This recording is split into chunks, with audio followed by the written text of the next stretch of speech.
Okay, welcome to this session on academic writing and AI. What kind of, is there hope or despair on the horizon was the question. This will be an interesting one to answer. Let's just start with some introductions. I'm Sebastian Schutte, a research professor here at PRIO and co-editor of the Journal of Peace Research together with Gudrun Espy. And I'm Marit Moe-Price, and I am the managing editor for the other journal at PRIO, Security Dialogue. We should have brought copies of the eminent journals, shouldn't we? But you'll find them out in the reception. And as a managing editor, I'm responsible for the whole kind of peer review process primarily, and that's what I want to talk about today. Right. And I'm Lynn Niegord. In the context of this panel session, I'm here as an author's editor. So what I do is I help academics write and publish their work. So I'll start, I've asked each of us to have some initial reflections, and I'll just start with an observation that when ChatGPT first came out, my brother says to me right away, "You're going to be out of a job. You have no more job. You're going to be like, no, your job is going to end." And I was thinking about that, and I was like, no, my job won't end. But I was actually showing my book to somebody earlier today, because I wrote this book, Writing for Scholars, and I feel like I just revised it just yesterday. And it was actually in 2015, but there was not even a word of AI in here, nothing. And I realized if I were to revise this book now, I'd have to have a whole big thing on it. So I started thinking, okay, will I be out of the job? What does my job actually entail when I help authors? And what's the difference between a human editor and ChatGPT and other kinds of AI interventions? And I started thinking that, well, I'm old enough to see multiple technological revolutions when it comes to writing.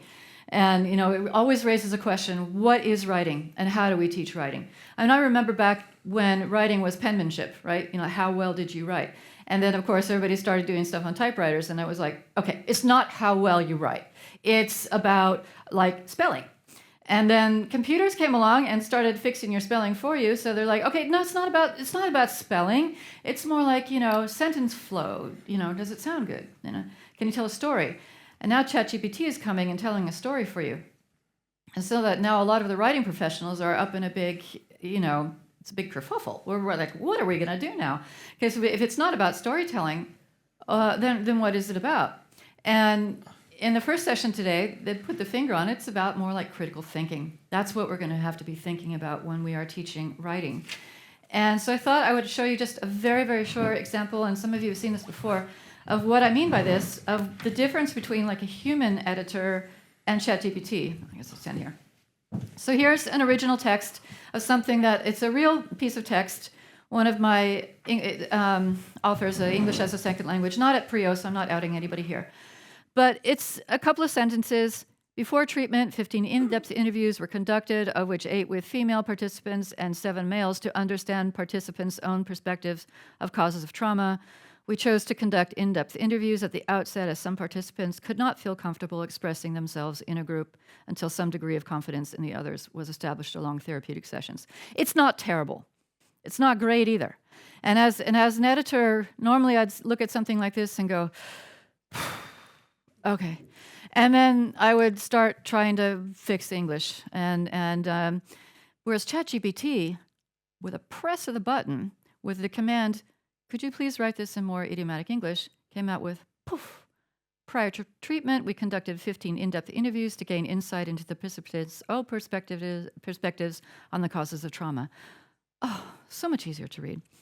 Of these interviews, 8 involved female participants, 7 involved male participants.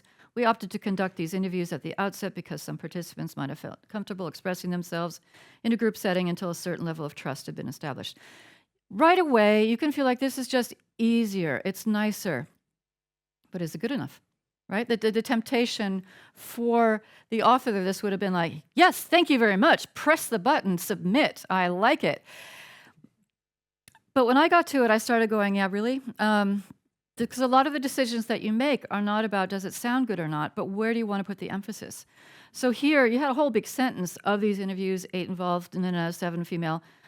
You could just, it's not a huge thing. You could just quickly put that in parentheses and not make it a big thing.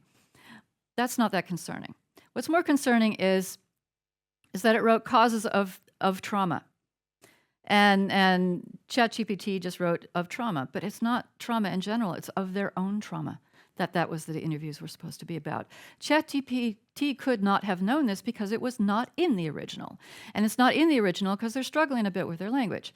And so when I edit, I don't edit just what's there. I also edit with what's not there, because I know the people well enough and I've talked to them enough, and often I have to have long conversations with people to find out what's really in their head. So ChatGPT can't do this for you. So that was one mistake where it was like, okay, that's something that wasn't there in the original, and ChatGPT could not possibly know. And again, at the outset, it's not grammatically wrong, but it sort of it missed the point of that it was before the group treatment. That was the issue, not whether it happened at the beginning, but you wanted to happen these individual interviews before the group treatment, right? Again, this is not something that ChatGPT, you can't really blame it for misunderstanding because it wasn't there in the original. And this is a lot of what somebody like me does, is work with authors to help them figure out what it is I'm actually trying to say. So that raises the question then, but at what point does this become cheating? This is really the thing that we're worried about here, and what you guys will be also sort of playing the, coming into. So ChatGPT can't do everything, but what can it do? I mean, if we're going to talk about the hope and despair thing, I am coming out as a cautious optimist here, because for me, I love the fact that it took care of a lot of the English stuff right away. So I could concentrate on the stuff that was more important. For me, what I told my brother, I said, it just takes care of the soul-sucking parts of my job. But it leaves me with the interesting parts of my job, the parts where we can really talk about, but what is it you're actually trying to say? What matters to you? What's most important? What should we foreground? What should we background? Where do we really want to have the focus here? If you say this, is that a logical conclusion of it? That's the interesting part of what I do. But can we just sort of let people with English as a second, third, fourth language, just let them loose with ChatGPT? I would love to. For me, this would level the playing field in a way that it's just not possible to do right now. Having an editor is incredibly expensive. I can't run around. It's just also, it just can't be done. This would make it possible for a lot of people to publish in ways that they couldn't before. However, as what you guys have seen right now, it can't do everything for you.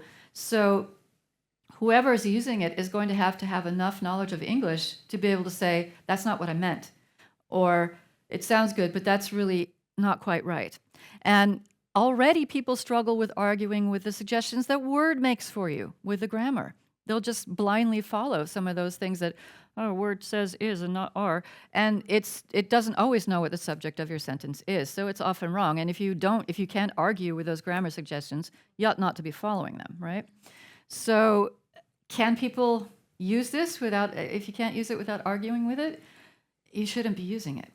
And also, as I'm sure you'll probably get into as well, Sebastian, we've talked about it's all in how you use the prompts. The prompts make all the difference.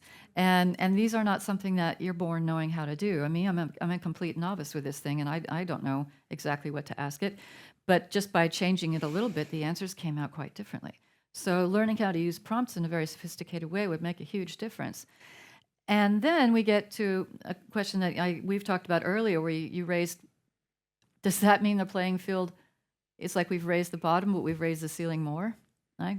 Yeah, so people's English will be okay, but the people who can use prompts in a very sophisticated way will be even better. So the gap will be maybe not shrunk, but wider. I'm not sure about that. I'm still kind of a cautious optimist, because I do think there are useful ways to use AI. I think obviously helping the grammar is fabulous. If you can engage and argue with it with sending it a draft of your work to say, what do you think are the main points, ChatGPT? And if it comes up with things that you never said, or it missed the main point of what you said, it can be a very, very useful tool. It can be a good way to brainstorm at the beginning. You can have it act as a peer reviewer. You can instruct it to say, be a very pedantic political scientist. What would you pick on with my article right here? You can give it all kinds of identities. So that would be very useful. But when is it cheating? For me, it just comes down to the writer has to be in the driver's seat. It really has to be your work. And this comes down to understanding the nature of academic writing, what it is supposed to be about. Now, we do lots of different kinds of writing as academics. We write a gazillion reports. We talked about report writing earlier, and to be honest, I would be thrilled if we could use AI to help us write a lot of our reports to the Research Council and all those kinds of things. Yes, thank you. Please do that, because there is not an emphasis on originality. It's not the findings of your work. It's not the thoughts in your brain. It's a little bit of box ticking. But good academic writing, here the real emphasis is on original contribution. Original. It means it's got to come from your head. It's got to come from your thoughts. And you have to be in the driver's seat. You have to be the one who's deciding, is this a helpful tool or is it not a helpful tool? And if you're not able to be in that driver's seat, you have no business using it, as far as I'm concerned. Yes, I think that's basically what I'll end on. It can definitely improve what you write, but it can't write for you. So I think with that thought, I will turn it to Marit. I'll just have it resting here for a moment, right, until you're ready. Okay, thank you.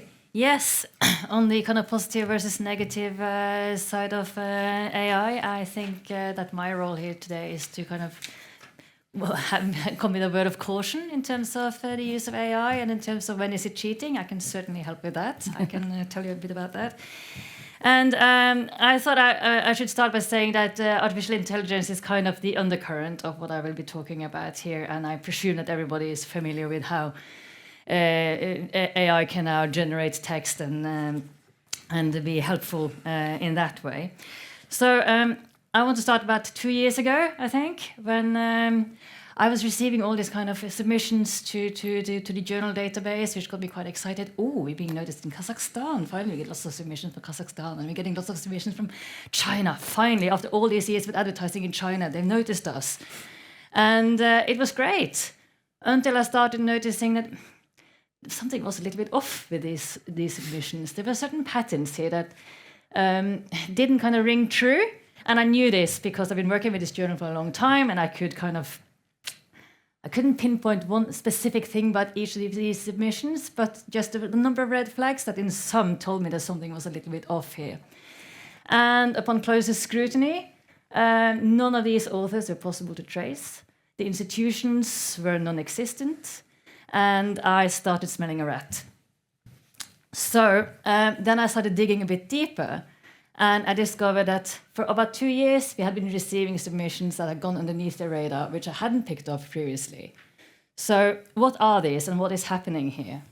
In last year, in 2023, according to an organization called Retraction Watch, which is monitoring academic contributions to journal articles that are being retracted, 10,000 articles were retracted last year.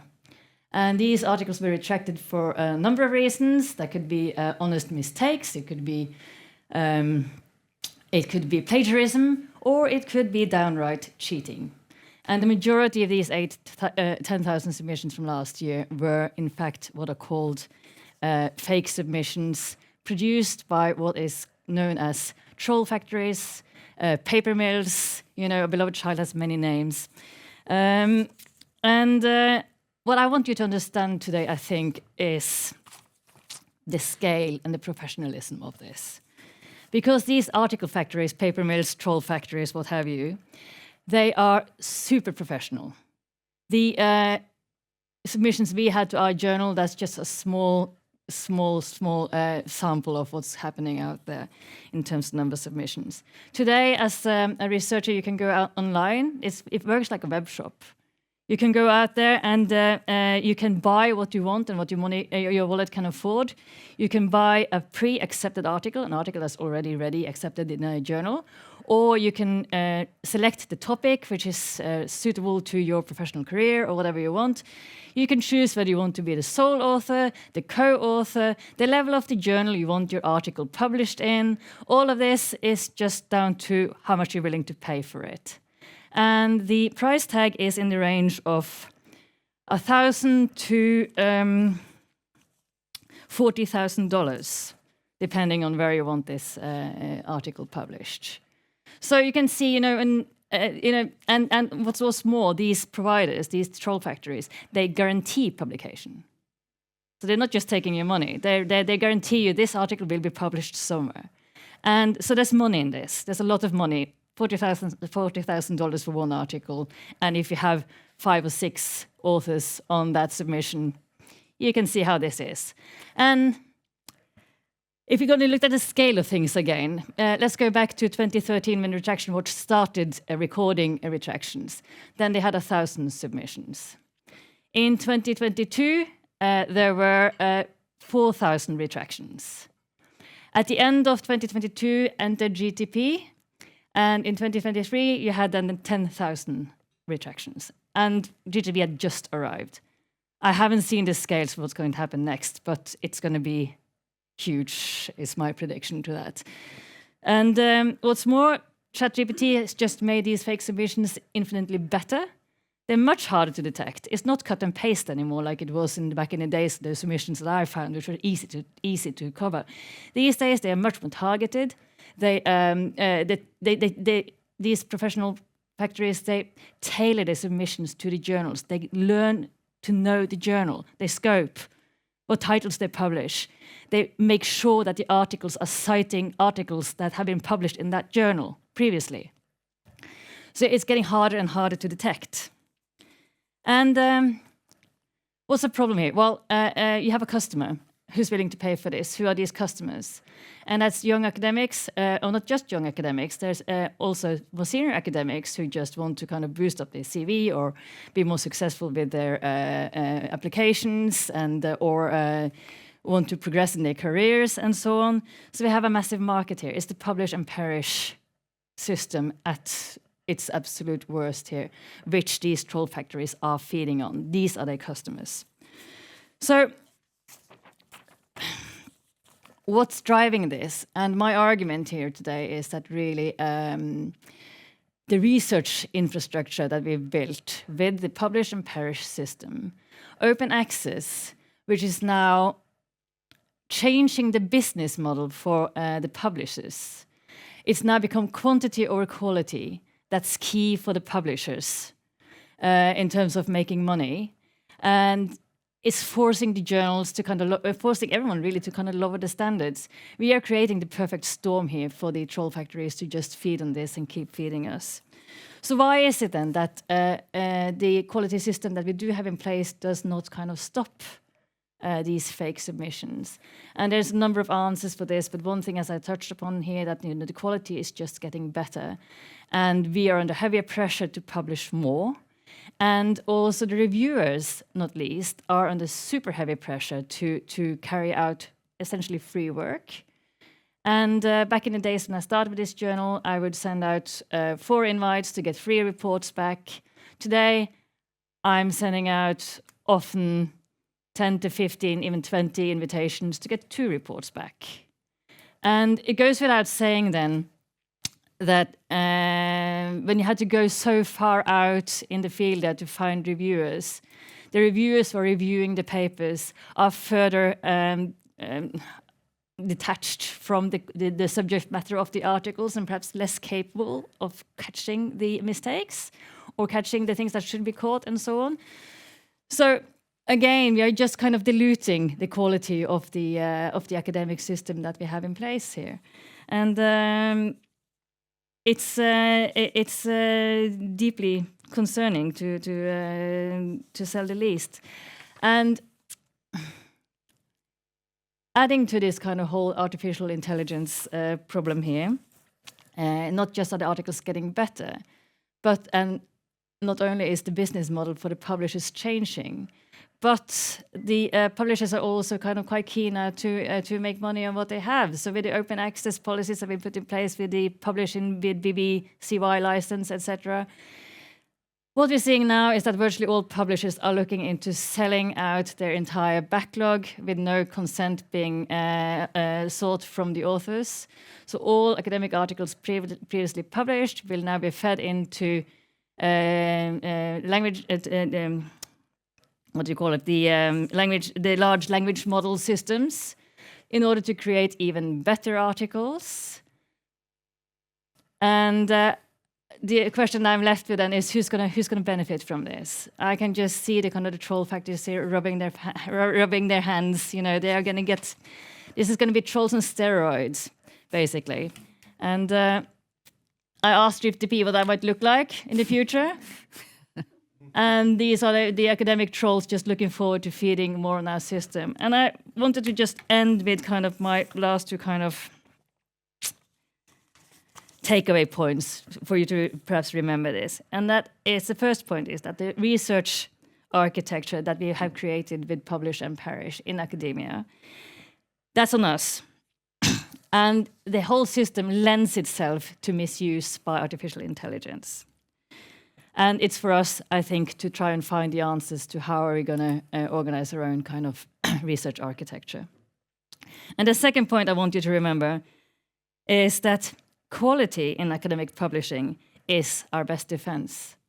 And that goes right into the kind of the journal business, the quality, where we have quality editorial offices who know the journals, who know the content, who know their communities, and where we have a fair system for reviewers who will help us catch what needs to be fixed.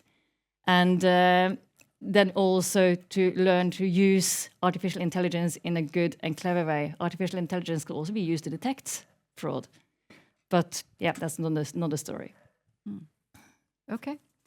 Sebastian? Yes. So I wanted to start with one important disclaimer. So I'm not representing JPR's official policy on the use of artificial intelligence in scientific publishing.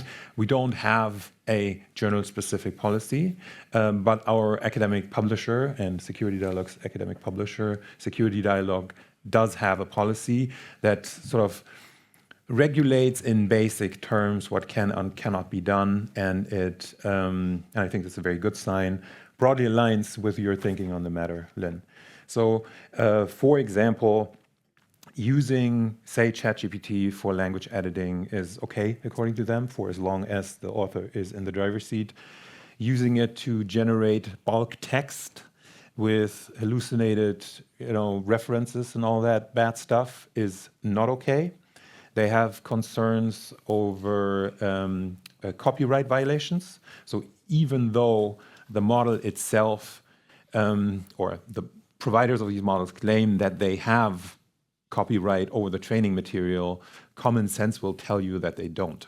So there is a lot of stuff that is being used in violation of, say, very specific licenses, such as CC BY, where you can use it even commercially, but you have to attribute correctly the source, which these models are, of course, technologically incapable of at this point.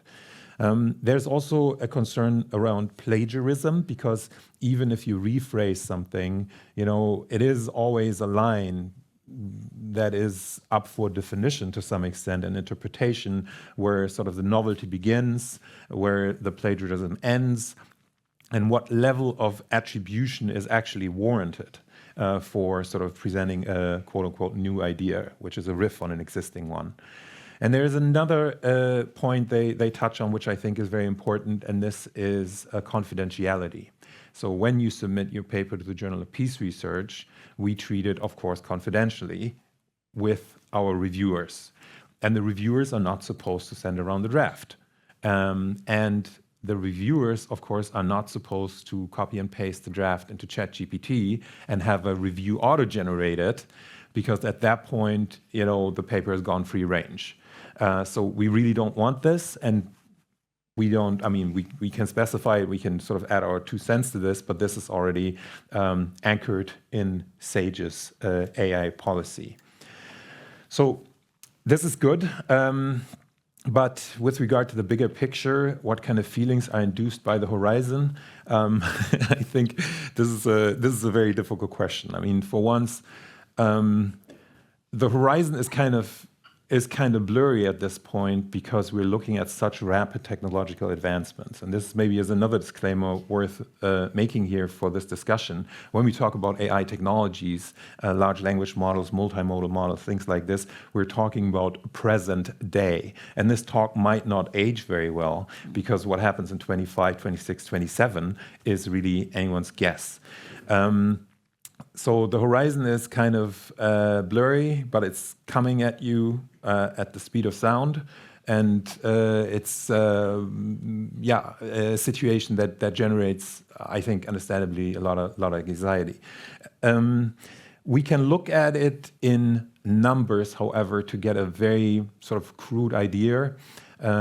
This has been done by Epoch AI, which is a technology think tank. They've released a report in August asking whether or not we would bump into fundamental technological obstacles as we pursue the so-called scaling law. So for the past couple of years, it's been observed that you can have a proportional performance increase in these large language models for the amount of training data you feed in, or parameter size, or compute time, or whatever.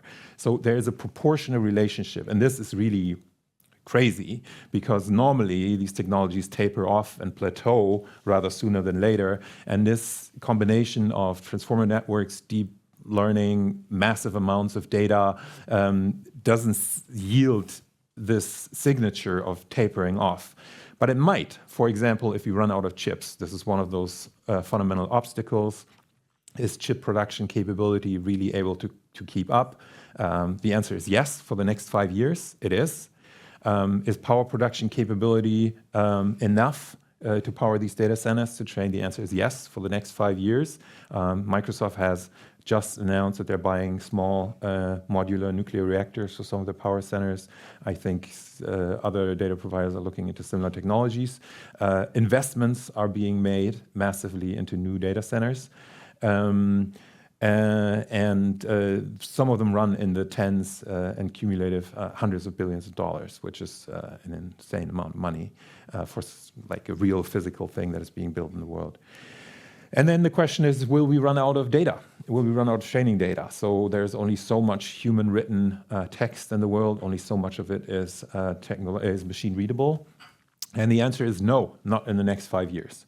So if you combine these three no's, then you can extrapolate that we're looking at a pretty much guaranteed, baked-in, sure to happen, 10,000-fold increase in parameter size or compute or training, effective use of training data in these models, which is equivalent to the jump from GPT-2 to ChatGPT-4. So GPT-2 was a model that could only complete sentences. You would say, my cat has, and then would go on black fur. And this got a very small and obscure community of computational linguists very excited, because I can tell you from my own undergrad training that 20 years ago, this seemed like an impossible dream. People tried to make neural networks produce syntactically correct sentences or semantically meaningful stuff, but never at the same time, and nobody believed it would ever work. So the fact that it worked in whatever, 2018 or something like that, 17 maybe, I don't know. In the ballpark, that was exciting to these specialized communities. But it is such a far cry from ChatGPT-4, which can do all these crazy things, which can summarize text and help you, diagnose problems with your dishwasher and talk to you in 50 different languages and walk you through the obscurities of quantum mechanics and all of this stuff at expert level. So we're looking at a 10,000-fold increase, equivalent from the jump from GPT-2 to ChatGPT-4. This will happen over the next 5 years and then result in a product like ChatGPT-6 or 7. And I don't know what this means in fundamental terms. I have no human intuition for what it is like to jump 10,000-fold from ChatGPT-4. And this, of course, is an important disclaimer as we're looking forward, as we're talking about the future. And it touches on two things you said, Marit. Currently, the AI policies, for example, from SAGE, they kind of leverage this fact that we're still at a qualitative advantage. So if you have the deep expert knowledge, if you know the reviewer networks, if you can really do the very high quality editorial work, you can beat a system that would just riff on existing text and produce sort of canned reviews and decisions and all of this. But this qualitative advantage might not be forever, and the quantitative disadvantage we're at is also baked into the AI policy. Because of confidentiality, you're not allowed as a reviewer to send the paper out to an AI model. Now, if people use these technologies to produce the papers and you're not allowed to leverage technology to match their productivity, of course, you're really putting a strain on the reviewer pool. But we're seeing that this is already being recognized, and the journalists react by manuscript transfers to reduce reviewer overload and things like this. But I think it is fair to say, and it's fair to concede this point to you, Marit, that we are looking at a technological disadvantage in this sort of arms race between fake production and human detection. So we by the way, at any point you guys can start raising your hands. But just while you guys are thinking about some questions, I was just we were reflecting a little bit on. I think Nick, who couldn't be here today, was talking about the difference between these problems have existed for a long time: falsification of data, plagiarism, blah blah. These are not new things. But as you pointed out, there's a difference between artisanal falsification, which it took an awful lot of effort, to mass production, right? So it's a huge quantitative leap between, you don't have had to applaud the effort before. It's like you put a lot of effort into making up that data. You probably could have just saved time by gathering it yourself, right?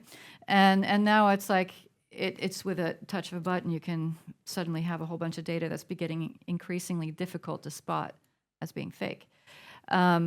And so we were talking a little bit yesterday, and I realized we don't know the answer to this, but it would be I'm very curious about what you guys think might result in perhaps short-term or interim demands for peer review. And while you're thinking about this, I'm going to tell you a story of something that just happened to me yesterday.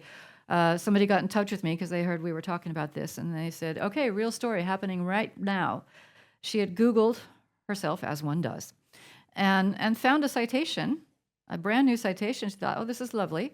And it was a citation to an article she had not written. So it was already out in a publication, one of these hallucinated articles that somebody either believed or just didn't check. It was not caught by the editor, was not caught by the publisher, and was out there for all the world to see. And she's now completely like, well, what do I do? Because it looks now that I'm claiming I wrote an article I haven't written. The citation was true. The thing I said was true, but that came from an unpublished report. So ChatGPT had mixed all this stuff together. Unpublished report. Sounds like it ought to have come from this article, so I'll just make it up. And, so where does the responsibility lie for something like that? Who's at fault? I think the author was, but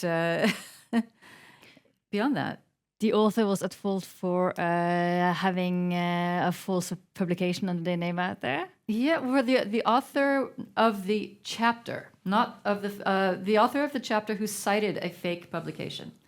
I think that was the person. That author, not the one who had Googled herself and found out that she was cited. That's obviously not her fault. She didn't do that on purpose. But the author of the chapter who used it, obviously you think that, in terms of ethics, as an author, you should be responsible. All the stuff that you put in your reference list. Yeah. And this is one of the things I find interesting, because there's a lot of stuff in between what you should do and what you actually do. And, a lot of us start off with very good intentions, read all the stuff, and then somebody says, you should cite this one. And you're like, oh, I got 5 minutes before I got to submit it. And then you just plop it in your reference list. And maybe you've looked at the abstract, but you haven't really looked into it. So, and it's a slippery slope from there, right? So you start citing things that are cited in something else that you cited, because you want to make sure that you show that there's a root, that the original idea came here. And pretty soon your reference list is populated by things you haven't actually read. That's bad enough. But what if it's populated by things that don't exist? And this happens. We already know that these troll factories are publishing or sending in articles where they have literally stolen the identity of genuine researchers out there with fake submissions and so on again. So, you can easily see how this would end up being cited and become an urban myth or an academic myth, as it were, for articles that haven't existed. So I'd like to point again to some extent back to kind of the research architecture that we've built here in terms of where it's important for each and every academic that their publication list is accurate and real for promotion purposes and so on. We again need quality here in that process to make sure that whatever an academic has on their list is genuine, and so on. The academic themselves have responsibility to make sure that their CV, of course, is accurate and so on. And then there needs to be an understanding out there in the larger academic community that all this fraud is happening.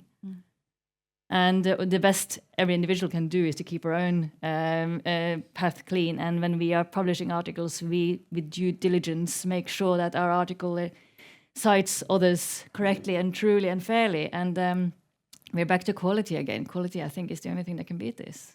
Yeah. Did you have a thought? Otherwise, I can. Yeah. Yes. So I think picking up on the artisanal versus machine-generated fraud problem, it is very, very obvious from where I sit that we see the potential for doing fraud at scale with these technologies. But it is also important to have this discussion in reference to the human baseline in other areas. So, for example, when you look at something like scientific knowledge management, something that is supposed to happen within entire research programs, we're supposed to write a whole bunch of papers on the causes of civil war, and we're using certain methods, or we're focusing on certain geographic areas, things like that. In the end of the day, we want the general public, as well as the researchers doing the research, to be able to make sense of the picture that we've generated, one data analysis at a time, one research paper at a time. And the way we do this is we sort of handcraft these literature reviews that are supposed to point to the important papers that have already been written in this area. And literature reviews are not always great, because there is a huge incentive for overselling your own contribution to make it past peer review, to conveniently ignore stuff that doesn't fit the picture, to blow out of proportion something that somebody maybe set as sort of a potential future research avenue, which has now become a puzzle or a pressing scientific question that sort of, needs solving right now. And these biases distort the cumulative picture that we can generate. And they make it more difficult to read the flood of human-generated papers, not machine-generated, but human-generated papers. And this is a problem we just sort of have to live with because of how we do science communication, scientific publishing. Of course, there could be a place for machines that would have to be better than what we have right now, in that they do remember the exact source of whatever they refer to. But of course, there is a huge potential here for having accurate, unbiased, ego-free summaries of research programs written by machines at the exact length you need them. And so not losing sight of these positive possibilities, I think, is important as we're pointing to all the misuse potential as well. Okay. Summer, you had a question? Yeah. Yes. All right. So my question or my point is more to do with writing, not the coding and other stuff. I think maybe ChatGPT and all these ones are really good at that stuff. I'm just talking about thinking about writing and editing. So I'm from Pakistan, you guys know, and I'm from Global South, and I understand this inequality stuff and this argument. But I don't find it more logical when people talk about because people from, for instance, Pakistan are not good at English, this could level the playing field. I don't think that's the problem. The problem runs very deep. I could not speak good English until I was at the university. And my schooling was from a private school. My mother paid a lot of money. There are structural issues that prevent you from actually speaking good English, and not just speaking good English, like critical mindset. ChatGPT gives you this opportunity of presenting yourself as something smarter than you are.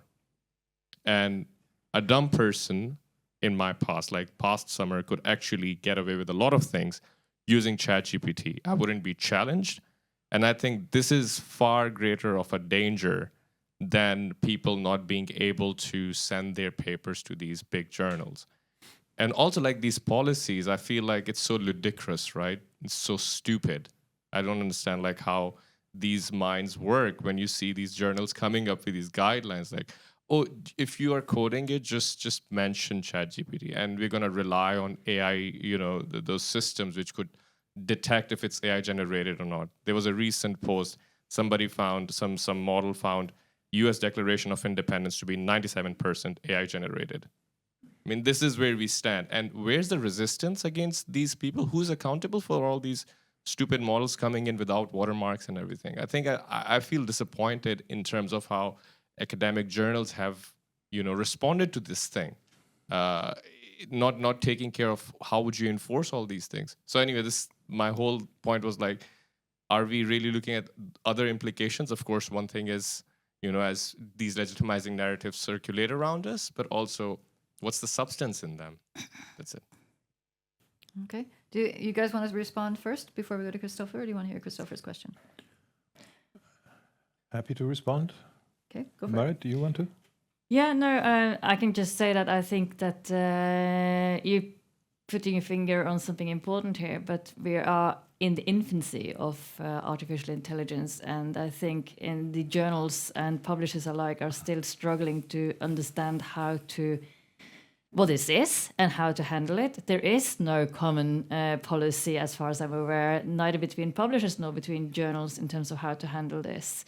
And as a young researcher, I think the risk you're running if you decide to use AI in your academic work before you submit to a journal is that, if you've done it, you've done it, and it's going to be traceable. And if you then try to submit to a journal who has a policy of no AI involvement, then you've got a problem.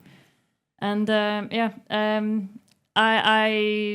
hear you, but it takes time to develop these kind of policies and strategies and figure out what does work and what does not work. We need to understand it ourselves. Yes, I agree. And the problem you mentioned on enforcement is a very, very big one. So you have sections, for example, in the SAGE AI policy that say, if the editor becomes aware that one of these language models has been used to generate, the paper, then they are entitled to make this grounds for rejection. Well, how? How? So watermarking is theoretically something that could be done on the side of the providers, but they don't really want to. And so the danger here is also that on top of the genuine confusion and also like honestly diverging opinions that might exist among editors and publishers and authors, there's also this danger that if we really clamp down on these technologies now, we're building a massive paper tiger that cannot really bite, because we're just saying, must never use this, can never use this if we catch you, but how? So we, to some extent, also have to work with reality that these technologies are being used. And I think everybody is sort of learning this. If we zoom out a tiny little bit from academic publishing, I know that university lecturers already face this problem. The student paper used to be the gold standard of figuring out whether somebody was really putting in the time and effort, and it's not anymore. I mean, you have to combine it with at least like a verbal mini defense or a multiple choice test or reading comprehension questions about their own text, or you have to get really, really creative to figure out whether a student has done the work. And so I think across all domains where you have written language, cover letters, job applications, all this stuff, everybody will scramble to learn, but it's going to take a while. It's going to be an error-prone process. And also, just one more thing before I go to Christopher, is that I think one of the things that's making it difficult is that I suspect it's very seldom an either-or situation. It's not like people use ChatGPT to write the entire paper, but that it's like, oh, come on, can I just use it to explain this method? Treat it like Wikipedia and just say, can you write a brief explanation about the function of a regression. So it's like a few sentences here. They're neutral sentences. I mean, we often see like that's where a lot of the plagiarism happens now. The plagiarism isn't necessarily in the original part, the big idea part, or in the discussion. It's in the background, it's in the literature review, it's in the methods, it's all these places that are considered to be less dangerous.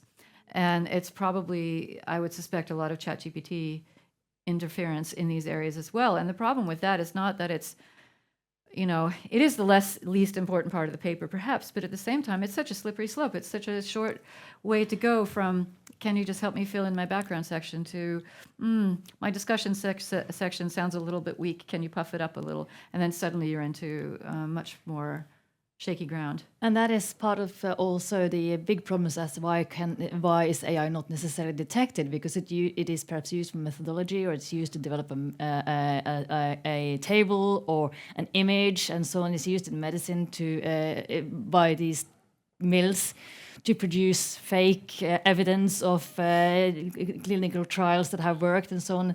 And when this becomes kind of a part of a meta study, it's not the actual article that's submitted, but an article that has used that as literature review or used it as a meta-study and so on, it becomes virtually untraceable. So eventually, you cannot really even rely on a properly conducted article, because you don't know what the basis is. And if artificial intelligence has been used there to generate stuff, it's deeply problematic. Yeah. Christopher. Thank you. Thanks a lot.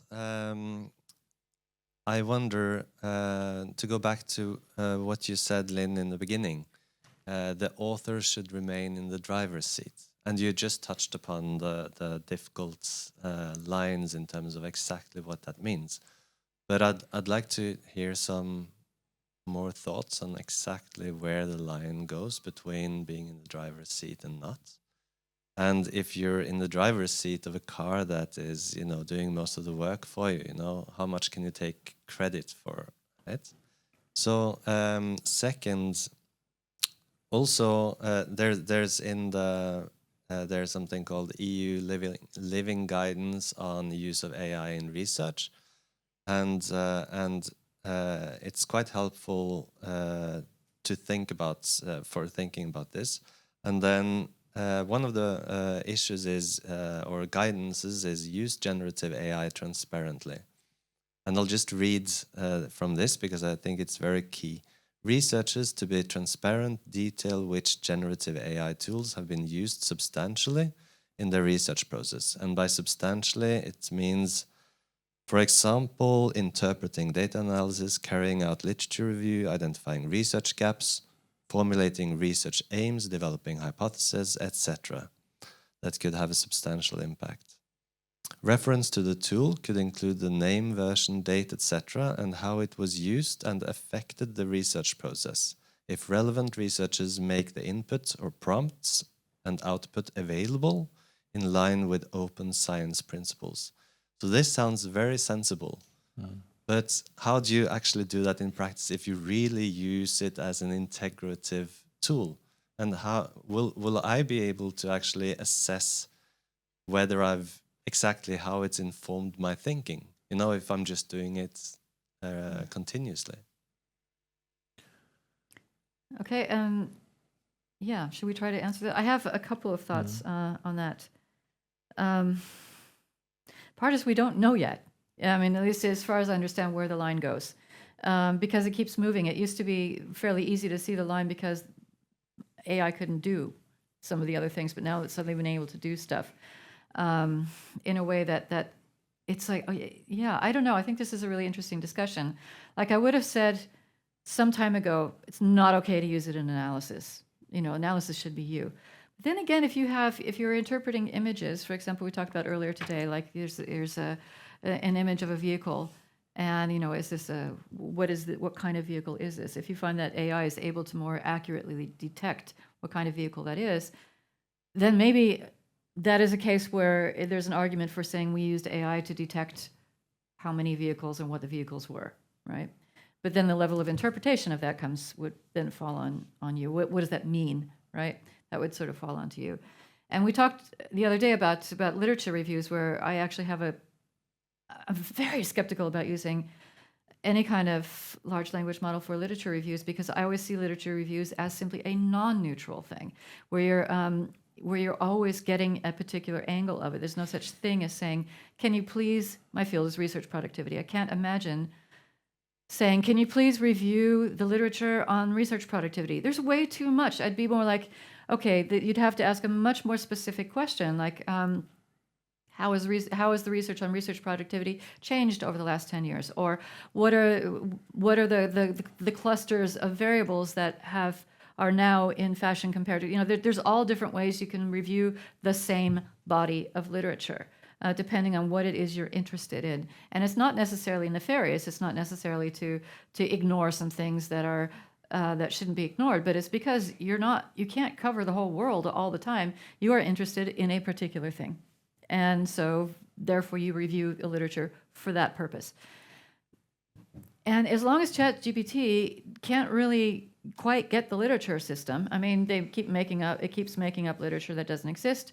I tried this on my own field, and it talked about existing literature, but it got it completely wrong about what the literature actually says. It managed to pick out one sentence in that article that was in some ways the opposite of what the person meant. They would say 99% of the article was saying A, and then there was a sentence that said not A. And it quoted the not A sentence as saying that was this article was about. And so you would read it and you think, oh yes, this article does exist. It is on this topic, but it completely misrepresented the entire thrust of the article. So I feel like we are long, long, long ways away before trusting ChatGPT with any kind of literature review, personally. But maybe that was a couple months ago. So who knows? Mm-hmm. Do you guys want to respond to that? Yes, I think this is a very, very central question. Like, where could we even establish a line? And so one practical approach might be to, for example, bounce ideas and research designs and specific questions about research design implementation off of a large language model. This is not plagiarism. It doesn't speak to the concerns that we have about actual text generation, but it is essentially you generating this intellectual echo to your thinking. And from speaking with friends and colleagues about use cases of these large language models, I've developed a little bit of an intuition for where this works and where it doesn't work. Basically, it's still limited to some extent, and that if you have a certain idea, you want to answer this research question, you want to use this method, maybe you have access to this data, how could we get this all together? There's a sort of a cone of possibility in which this conversation could evolve. And even with current technology, this cone has some good stuff in it already. So it might point you to a specific in quantitative analysis, a specific data analysis package that you hadn't heard of. It might suggest problems with certain ways of measuring the impact of this and that on this and that. So there's already good stuff in there, but it is still very much a statistical echo of what you're trying to do and what you're trying to say. This might change in the future, with the line becoming a lot more blurry, with these sort of chain of thought or reasoning models such as O1, where you can really start with a very basic prompt and then ask it to iteratively produce everything from more abstract ideas about how to do something to very specific implementations of that something. And I think in that case, this line, which could be very temporary, might actually become extremely blurry. But in terms of limitations right now and the importance of the line, if you worked with a human, as a co-author on the same problem, you would sometimes have the chance of having really beneficial experiences, like the other person telling you, Christopher, I think we're barking up the wrong tree here. We've been talking about this for 15 minutes, and it was great. It was a beautiful discussion. Thank you for that. But it's not going to work. Let's go back to square one. And I've never seen ChatGPT 4.0 or 0.1 do this up to this point. And this is why I'm referring to this as a cone. It is a cone of possible sort of directions this stuff can go into, but it doesn't seem to be jumping back up to square one, telling you, let's try again. Okay, we have 2 more questions and only a couple minutes left. So hear from Malika first, and then you afterwards. I'll try to keep it quick. So 1 idea, 2 questions. One, I guess, thing that I was thinking about as far as imagining ChatGPT in the future, and like a question related to that, I feel like it's going to become a lot more ubiquitous, the use of AI. Like already in programming, right? Visual Studio Code always had some kind of a like auto complete my thing, and it wasn't very sophisticated. Now we have Copilot, which oftentimes doesn't get quite the right answer, but it's a good start. And I feel like that's just going to keep pushing. But now they already are thinking about putting it into Excel. So now instead of thinking about how to create something or how to edit rows, you will be able to just say, hey, can you just do this for me? And I'm sure that's going to be coming for things like Word. And once it becomes so ubiquitous where it's just running in the background, you might not even realize that you're using AI, and that's a problem. And my question is, because that was horrifying to hear how many submissions there are, AI does need one extra thing besides just like chips and energy, and that is data and high quality data. But if we have so many bad quality publications out there that then are used to train the AI on, and that creates worse, it just like, what do we do about that? Because that seems like a terrible runaway effect. And question to Lynn is, if we are competing with these very sophisticated mills, can we use AI in this case to help us out? Like ask it like, hey, I have this paper and I need to rewrite it for this particular magazine. Can you, ChatGPT or whatever, tell me what are some things that I should do? Is that a fair use? Is that something that could be essentially creating like an expert knowledge that is not maybe present everywhere? Are you asking ChatGPT for advice or to write it for you? No, for advice. Like, I want to publish in, let's say, Nature, Climate. What should be the things I need to cover? What do they like, essentially? Yeah, I mean, I'm just going to answer that quickly. That's the same as asking a person. Why not? You know, you don't have to follow it as long as you're not copying the text. But before answering the complicated question, I'd like to hear your question because we're kind of out of time. And if we can maybe just wrap up super quick.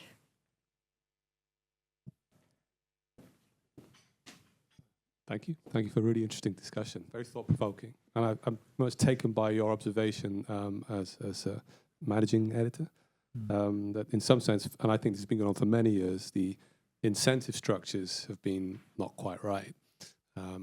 Inclined more towards the pursuit of career rather than maybe the pursuit of truth, if you put it in the loftiest of terms. But that kind of speaks, I suppose, to something very fallible about humans, and especially fallible perhaps about academics in some sense, that we've allowed this structure to be in place for quite a long time. I think anyone who's passed through the system, I'm an associate professor, been around for a while, I've kind of noticed how everyone's very busy producing outputs, and yet when you speak to them when they're honest, they will roll their eyes and think, well, I have to do it.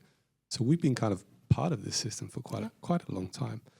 And I suppose the 3 words that jumped out at me was, ego, originality, these sort of words, and I forget the third one. I still don't quite know what we humans are in this. It could well be that actually they will flush out our fallibility, and in some sense, we're not as good as we think we were in the first place, and many of the so-called clever academics aren't as smart as perhaps they thought they were. And maybe this system, in some sense, will actually be a preferential replacement of, something we have. I don't mean to say I actually really believe this, but I think it could be a chastening experience as much as anything. As these systems unfold. I'm sorry, but we're actually out of time, but I think we can just wrap up by reflecting on kind of what you're saying and started thinking about not just where are we going in terms of AI, but how are we going to go towards, where are we moving in terms of scholarship and in terms of quality? How will we better know what represents genuine scholarship? So I think we'll just leave with that thought, unless you guys have any other last words you want to say. I have one immediate reaction to this, and I'm normally the first one who concedes how broken the system is, and today you were the first one. But complaining about sort of the reality of academic publishing and academic career advancement is a little bit like criticizing democracy.